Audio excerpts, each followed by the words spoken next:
तौलिया ले लूँ क्या? यही ठीक है। कहाँ जा रहे हो? कहाँ जा रहे हो बेटा? कहाँ ले जा रहे हैं सब आपको? कहीं बिठा के चल देते हैं। पूछा करो कहाँ ले जा रहे हो, तो सवाल जवाब किया करो। सवाल करना सहज है ना। उसको सुई लगेगी। आज हम जा रहे हैं इसका वैक्सीनेशन करवाने। तो अभी 10:15 बज गए हैं। बस कपड़े वपड़े पहने तैयार हुए हैं और चलते हैं। बहुत तकलीफ होती है जिस दिन मैं इसका वैक्सीनेशन कराने जाती हूँ। मतलब ऐसा लगता है मजबूरी में जा रही हूँ, मन से नहीं जा रही।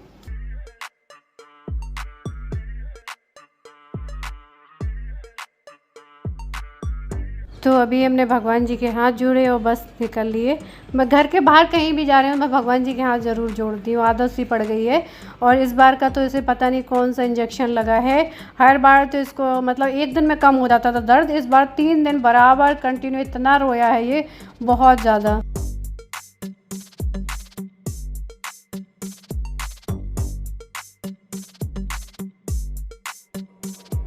और ये ख़ास बात है, जिस दिन बाहर निकलना होगा, वैसे निकलना ही कितना होता है, हॉस्पिटल आना होता है जब, तब धूप बहुत तेज़ निकलती है। बाकी दिन मौसम बहुत अच्छा रहता है, लगातार बारिश होती है, लेकिन उस दिन खुल जाता है मौसम। और आज देखिए फ्री में हॉस्पिटल में बिस्किट और ये सारी चीज़ें मिली हैं, पानी की बोतल ये सब। तो उनका कुछ सेलिब्रेशन हो रहा होगा इसलिए। और यहाँ देखिए जब इसको इंजेक्शन लगता है तो मैं एकदम दूर खड़ी, मतलब मैं पास नहीं जाती हूँ, डॉक्टर खुद ही अपना हैंडल कर लेती है।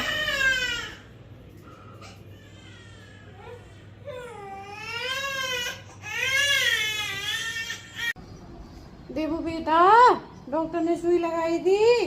डॉक्टर से कहेंगे देवू बेटा को सुई नहीं लगाया करो, ठीक है? पापा भी बड़े गंदे, पापा भी खड़े देखते रहे, मम्मा भी खड़ी देखती रही, किसी ने नहीं बताया, मुझे सुई लगवा दी है। देवू बहुत परेशान है, पैरासीटामोल दे दिया, तब भी थोड़ा सा उसे राहत मिली, थोड़ी देर शांत रहा, फिर उसको फिर दर्द हो रहा है, बहुत देर से रो रहा है, सिसक के थक गया रोते रोते। हर बार क्या है, इसको 2 दिन फीवर रहता था और दर्द मतलब एक दिन रहता था, दूसरे दिन कम हो जाता था। इस बार 3 दिन लगातार दर्द और बराबर 3 दिन इसको बराबर फीवर रहा है। तो इसलिए 2 दिन बाद, अभी ये वीडियो मैं बना रही हूँ 2 दिन बाद का है। ये सब्जी वगैरह लाई थी सुबह, तो मैं वही सब उड़ेल के रख रही हूँ। कान में दर्द हो रहा है। ये सब्जी लेने गए थे, मुझे याद ही नहीं रहा कि मैं लहसुन मंगा लूँ, क्योंकि लहसुन ज़्यादातर यूज़ ही नहीं करती हूँ मैं खाने में। तो ये बगल से लेके आई हूँ। ये इसके लिए तेल गरम करना है, लहसुन डाल के। चिल्ला रहे थे दोबारा भेजेगी, मांग के लाएंगे। तो ये लहसुन का तेल मैंने अच्छे से पका लिया। इसी को ठंडा करके मैंने इसको दिन में 2-3 बार इसी को थोड़ा थोड़ा करके बूंद बूंद करके डाला था, तो इसको कान में आराम मिला था। जो फुंसी हुई थी, उसका बुखार ठीक नहीं हुआ था, तब तक तो इनको कान में दर्द शुरू हो गया। फ्रेंड्स, हमारी कार हो, बाइक हो या स्कूटी हो, फिर या साइकिल ही क्यों ना हो, जब इनमें हवा नहीं होती है तो हमें मार्केट लेके जाना पड़ता है हवा भरवाने के लिए। लेकिन इस छोटी सी डिवाइस से आपके सारे काम हो जाएंगे, और भी बहुत सारे काम हो जाएंगे। मोबाइल भी चार्ज कर सकते हैं आप इससे। ये है अगारो गैलेक्सी का कॉर्डलेस टायर इन्फ्लेटर, जिससे कि आप अपनी सारी गाड़ियों में हवा डाल सकते हैं। इसके साथ में आपको वारंटी कार्ड मिल जाएगा, मैनुअल मिल जाएगा, ये पावर ट्यूब मिल जाएगी और बहुत सारे नोजल्स मिल जाएंगे साइकिल भरने के लिए, साइकिल में हवा भरने के लिए, साथ में गुब्बारे के लिए, फुटबॉल के लिए। और नीचे की तरफ ये चार्जिंग पॉइंट है, दूसरा पावर बैंक की तरह काम करेगा। आप इससे मोबाइल चार्ज कर सकते हैं। और ये देखिए, इसको मैंने अपने चार्जर में लगा दिया है। सी पिन वाले किसी भी चार्जर में आप लगा सकते हैं। ये देखिए आराम से ये चार्ज हो जाएगा। और इसको एक बार चार्ज कर लेंगे, उसके बाद ये आराम से आप इसको 20 से 25 मिनट तक यूज़ कर सकते हैं। और ये देखिए, जैसे ही इसको ऑन करेंगे, इसमें बहुत सारे ऑप्शन आए हैं, बाइक के लिए, कार के लिए, स्कूटी के लिए। ऊपर टॉर्च भी ऑन हो जाती है। टॉर्च वाले ऑप्शन से अगर कहीं अंधेरा है, आपको गाड़ी में हवा डालनी है, तो आप टॉर्च भी ऑन कर सकते हैं। मैंने यहाँ पर पावर ट्यूब को इस तरह लगा दिया। इसको इस तरीके से लगा के रख सकते हैं। अभी आयान की साइकिल में हवा डालना है, तो मैंने हवा वाला नोजल लगाया। इसकी साइकिल बहुत दिनों से स्टोर रूम में रखी हुई थी। इसके देखिए पूरा ही हवा निकली हुई है। तो मैंने कहा चलो सबसे पहले तुम्हारी साइकिल में ही हवा डाल देते हैं। वैसे तो इनकी कार के लिए मैंने मंगवाया था, लेकिन आप किसी में भी इसको यूज़ करिए।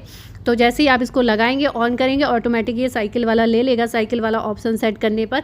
और जैसे ही हवा भर जाएगी, वो आपका मैक्सिमम जितना भी PSI है वो आ जाएगा यहाँ पर लिख के। और ये देखिए, इसके दोनों टायर में मैंने हवा भर दी है और ये फटाफट अपनी साइकिल चलाने लगे हैं। और यहाँ देखिए, मैंने कार के टायर में इसको यूज़ किया है। यूज़ करने के बाद में जैसे ही हवा भर जाएगी, पे मैक्सिमम लेवल पे अपने आप पहुंच जाएगा। आपको पता चल जाएगा हवा फुल हो चुकी है। उसके बाद में आप इसमें अगर अंधेरा है, कहीं बेसमेंट वगैरह में है या कहीं रास्ते में है, तो यहाँ टॉर्च लगाइए और बहुत आराम से आपको सब कुछ दिखेगा। मैंने स्कूटी में भी इसको यूज़ किया, स्कूटी में भी इसमें आराम से हवा फटते बन रही थी। तो ये बहुत ही यूज़फुल है। आप इसे अपना पावर बैंक की तरह मोबाइल भी चार्ज करिए, जब भी आपको रास्ते में ज़रूरत पड़े वहाँ कर सकते हैं। तो फ्रेंड्स, ये बहुत ही यूज़फुल है। अगारो का टायर इन्फ्लेटर, इससे बहुत सारे काम आप कर सकते हैं। देखने में ये छोटा सा है, इससे आप मोबाइल भी चार्ज कर ले जब कभी डिस्चार्ज हो जाए, सारी चीजें कर सकते हैं। तो इसका लिंक मैंने अपने डिस्क्रिप्शन में दे दिया है। आप भी परचेज करना चाहते हैं तो परचेज कर सकते हैं। बहुत ही यूजफुल है। रास्ते में कभी ऐसा लगे कहीं जा रहे हो, आपके टायर में हवा कम है, कार में हवा नहीं है टायर में, फटाफट से इसको निकालो, हवा डालो, बहुत सारी चीजें इससे हो जाएगी। तो लिंक डिस्क्रिप्शन में जाइए, चेक करिए और आप भी खरीद सकते हैं इसे। तो चलिए, जब तक हमारे देवू खेल रहे हैं अभी, क्योंकि सुबह से ही चुपचाप ऐसे ही लेटा है, क्योंकि जब बच्चों को कफ हो जाता है, जुकाम होता है, तो एकदम सुस्त लेटे रहते हैं चुपचाप। तो वही दिक्कत है, सांस लेने में इसको रात में दिक्कत हो रही थी। तो मैंने इसको सरसों का तेल भी गर्म करके लगाया और नाक में दवाई भी डाली है। तो जब तक अभी ये रोने के मूड में नहीं है, तब तक मैं आप लोगों से बात कर लूँ। और अभी मैं आप लोगों से बात करने इसलिए बैठी हूँ क्योंकि मेरे हर एक वीडियो में एक आध ये कमेंट जरूर होता है कि देवू के दादा दादी मिलने क्यों नहीं आए हैं अभी तक, अपने पोते से मिलने क्यों नहीं आए। तो जब मेरा प्रेगनेंसी का 7th मंथ चल रहा था, क्योंकि नंदनी चली गई थी, जब मेरा 5 मंथ स्टार्ट हुआ था तब नंदनी चली गई थी। 7th मंथ में मुझे काफी ज्यादा प्रॉब्लम होने लगी थी और डर भी बहुत लगा रहता था मुझे कि कोई दिक्कत ना हो जाए, बाई चांस कोई प्रॉब्लम ना आ जाए। क्योंकि जब तुम अकेले होते हो ना घर पे आप, तो आपके दिमाग में बहुत सारी शंकाएं, डर, भय, जितनी चीजें होती हैं वो सब आपके दिमाग में 24 घंटे घूमती रहती हैं। अगर आप बिजी रहते हो, वर्किंग हो, घर पे नहीं हो, तो आपका दिमाग बटा रहता है। लेकिन आप घर पे हो तो आप 24 घंटे उसी बारे में सोचोगे। तो वही चीज थी, मुझे बहुत डर लग रहा था उस टाइम पे, बहुत ज्यादा टेंशन थी। और ये तो ऑफिस चले जाते थे तो एक आध बार फोन करके पूछ लेते थे कोई दिक्कत तो नहीं है, क्योंकि अगर कोई दिक्कत हो तो घर पे आ जाए भी लौट के। और ये वैसे भी शाम को आते थे रात को। तो मुझे ये दिक्कत हो रही थी 7th मंथ में, काफी ज्यादा डर लगने लगा था कि डिलीवरी कैसी होगी, कैसी नहीं होगी, क्या दिक्कत आएगी। क्योंकि इस बार मुझे ये भी चांस नहीं था कि नॉर्मल हो पाएगी डिलीवरी, क्योंकि इतने सारे कॉम्प्लिकेशन छोटे छोटे चले ही आ रहे थे।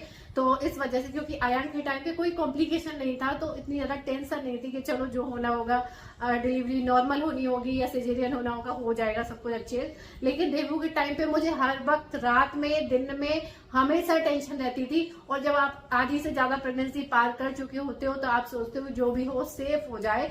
और उस टाइम पे आपको सबसे ज्यादा टेंशन होती है जब आपका 3rd ट्राइमेस्टर होता है। तो उस टाइम मुझे बहुत टेंशन थी, क्योंकि कहते हैं प्रेगनेंसी में ज्यादा टेंशन नहीं लेनी चाहिए, अच्छा नहीं होता है हेल्थ के लिए। लेकिन फिर भी आप कितना भी रोको अपने आप को, लेकिन आपका जो दिमाग है ना वो मानता ही है कुछ भी सोचने से। उसको जो सोचना है वो सोचेगा। तो वही चीज थी। तो 7th मंथ जब चल रहा था तो मैंने इनसे कहा था कि अब ऐसा टाइम है, क्योंकि उस टाइम जो डिलीवरी का टाइम होता है, उस टाइम एक औरत के साथ में कुछ भी हो सकता है। तभी हम प्रे करते हैं कि जो कुछ भी हो, जो भी होना वो अच्छे से हो जाए, माँ और बच्चे दोनों सेफ हो जाए। हम बहुत कितना प्रे करते हैं, क्योंकि वो जो मिनट, मतलब वो जो क्षण होता है, जो टाइम होता है एक बच्चे का बर्थ का, वो बहुत ही क्रिटिकल होता है। तो वही सारे डर मेरे अंदर बहुत कूट कूट के भरे थे और बहुत ज्यादा मैं सोच में डूबी थी कैसे होगा, क्या होगा। मैं वो 24 घंटे के लिए बहुत सोचती थी। और लेकिन मेरी जो डॉक्टर थी वो काफी अच्छी थी, बहुत अच्छी है। मुझे उनसे एक बार मिलने जाना है अभी। बहुत ही अच्छी डॉक्टर थी वो। हर एक टाइम पे जब भी, मतलब मुझे कुछ नेगेटिव रिपोर्ट आती थी, कुछ दिक्कत होती थी, मुझे हमेशा पॉजिटिव रखती थी। हर टाइम मुझे उन्होंने पॉजिटिव रखा, वो चीज मुझे लास्ट टाइम तक। इसीलिए मुझे जब मेरा डिलीवरी का टाइम था तो मुझे दर्द का ज्यादा एहसास नहीं हुआ। उन्होंने कहा था नहीं नॉर्मल है, तो मैंने कहा चलो ठीक है। तो इसीलिए मतलब हर, और जब मैं डिलीवरी के टाइम गई थी सुबह यहाँ से, और जाते ही पहुंची हूँ कि मेरे 15 मिनट भी नहीं लगे हैं, डिलीवरी हो गई थी। तो उन्होंने आके मुझे डांटा भी था कि रमन तुम्हें दर्द तो होगा रात भर में, हाँ तो कहीं जल्दी क्यों नहीं आई थी। तो मैंने कहा कि मुझे लगा, आपने कहा था नॉर्मल है अभी, तो आपको फेक पेन हो रहा होगा। तो मैंने उसको सोच के उसको सहती रही थी।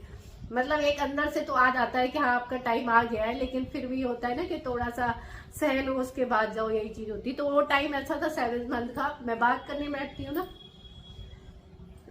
तो मैं जब बात करने बैठती हूँ ना, तो मैं फिर जो मेन बात करनी हुई है वो भूल जाती हूँ। फिर मैं पूरा भावनाओं में खो के आपसे सारी बात कर डालूंगी शुरू से।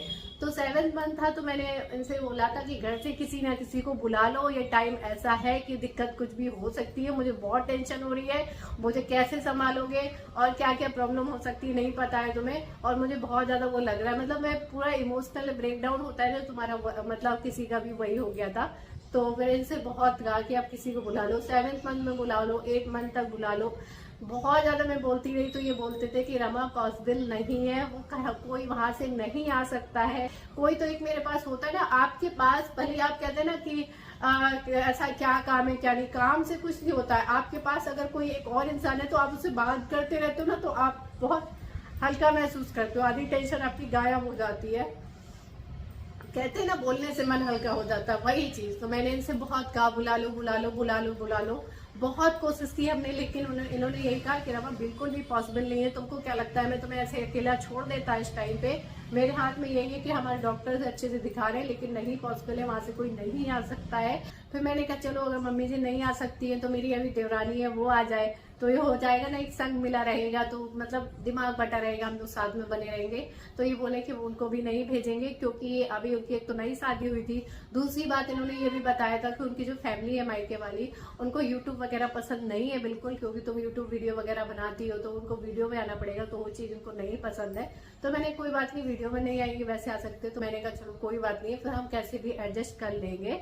तो ये चीज हुई थी, और ना ऐसा नहीं था कि कोई आना नहीं चाहता था या हम बुलाना नहीं चाहते थे, हमने बहुत पूरी कोशिश करी थी, सबकी अपनी अपनी मजबूरी होती है। फिर मैंने इनसे अभी कहा था कि अभी क्या टाइम है ऐसा कि ना ज्यादा सर्दी है ना ज्यादा गर्मी है, मतलब एक ऐसा मौसम होता है जो बच्चों के लिए ठीक होता है, तो छोटे बच्चों को सर्दी का टाइम भी खराब रहता है। तो मैंने अभी कहा दिवाली के टाइम का, अभी से लेके दशहरे से दिवाली के टाइम पे मौसम ऐसा रहता है बच्चों के लिए अच्छा भी है, क्योंकि गर्मी भी अच्छी नहीं होती सर्दी भी अच्छी नहीं होती, यहाँ पे मौसम नॉर्मल रहता है। तो मैंने कहा ये टाइम ठीक है, लेकिन इन्होंने कहा क्या कहा कि रमा इस टाइम पे मैं नहीं जा सकता हूँ, क्योंकि नवंबर लास्ट तक मुझे अभी ऑफिस में काम है, उसके बाद में जाऊंगा। मैंने कहा ज्यादा सर्दी स्टार्ट हो जाएगी, अरे त्योहार के टाइम पे जाते हैं, उस टाइम पे नॉर्मल मौसम भी है, अभी सब कुछ ठीक रहेगा। तो इन्होंने मुझे मना कर दिया, इस बात पे हमारी काफी बहस भी हुई, लेकिन फिर क्या होता है, फिर मैंने भी मान लिया कि चलो ठीक है कोई बात नहीं, लेकिन मैं तेज ठंड में नहीं जाऊंगी, जब ठंड कम हो जाए तब जाना, या तो अभी जाओ त्योहार पे। तो कह रहे नहीं, मैंने कहा यहाँ अकेले त्योहार वगैरह पे जाएंगे घर तो अच्छा लगेगा, कुछ जैसा है हम लोग हमारी लाइफ में जो कुछ होता है वो आपके साथ शेयर करते ही हैं।